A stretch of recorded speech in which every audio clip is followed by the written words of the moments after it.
Morning friend.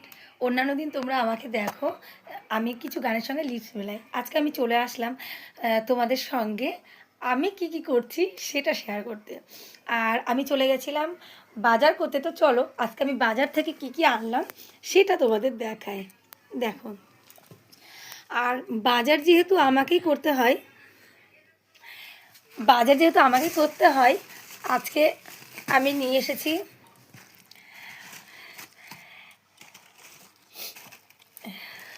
এই যে broccoli, পুঁই মুচুরি, এটা হচ্ছে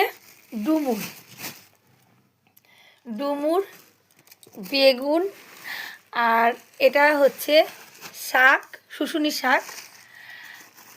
আমি একটা খুব শখ করে আজকে একটা চাল ব্রাউন, এটাকে সম্ভবত কি চাল বললো, আউশ চাল বললো। এটা ফেনা ভাত খাওয়ার জন্য নিয়ে এসেছি। ঘরে আছে বস্তাতে চাল, কিন্তু এটা আমি ফেনা ভাত খাওয়ার জন্য খুব শখ করে নিয়ে আসলাম।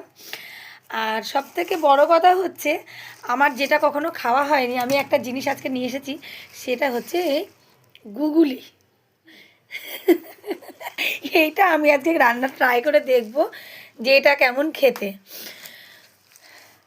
তো তোমরা এর মধ্যে কোনটা কে ভালোবাসো খেতে, একটু কমেন্টের মাধ্যমে জানাও। Morning friend. অন্যান্য দিন তোমরা আমাকে দেখো আমি কিছু গানের সঙ্গে লিপস মেলাই। আজকে আমি চলে আসলাম তোমাদের সঙ্গে আমি কি করছি সেটা শেয়ার করতে। আর আমি চলে গেছিলাম বাজার করতে। তো চলো আজকে আমি বাজার থেকে কি আনলাম সেটা তোমাদের দেখায়। দেখো, আর বাজার যেহেতু আমাকেই করতে হয়, আজকে আমি নিয়ে এসেছি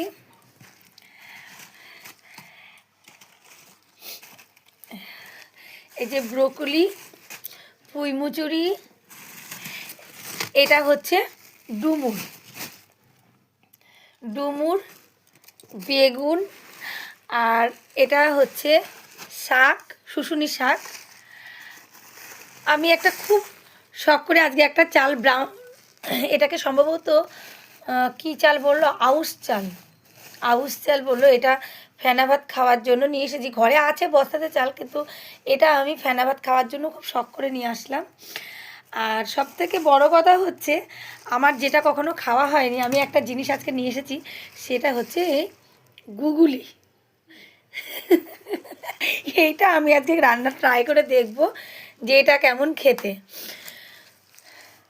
তো তোমরা এর মধ্যে কোনটা কে ভালোবাসো খেতে, একটু কমেন্টের মাধ্যমে জানাও।